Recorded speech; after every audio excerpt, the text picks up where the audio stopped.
একই দিনে যুক্তরাষ্ট্রের দুটি যুদ্ধবিমান ভূপাতিত করার দাবি করেছে ইরান। দেশটির ভাষ্য অনুযায়ী F-15 এবং A-10 ওয়ার্থক মডেলের দুটি মার্কিন যুদ্ধবিমান পৃথক স্থানে গুলি করে নামানো হয়েছে। শুক্রবার ইরানের মধ্যাঞ্চলে একটি F-15 যুদ্ধবিমান ভূপাতিত করা হয় বলে দাবি করা হয়েছে।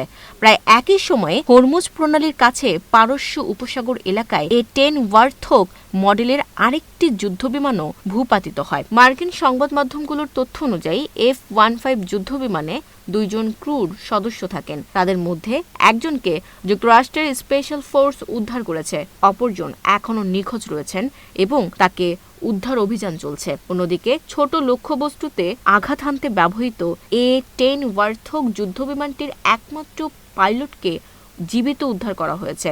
ধারণা করা হচ্ছে হরমুজ প্রণালীর কাছাকাছি এলাকায় বিশেষ কোনো অভিযানে অংশ নিতে গিয়েছিল বিমানটি। এদিকে হোয়াইট হাউসের মুখপাত্র ক্যারোলিন লেভেট জানিয়েছেন, যুক্তরাষ্ট্রের প্রেসিডেন্ট ডোনাল্ড ট্রাম্পকে এই ঘটনার বিষয়ে অবহিত করা হয়েছে। এর মধ্যে যুক্তরাষ্ট্রের একটি অত্যাধুনিক স্টিল F-35 যুদ্ধবিমান ভূপাতিত করার দাবি করেছে ইরানের ইসলামিক বিপ্লবী guard. Desk report, news flash 71।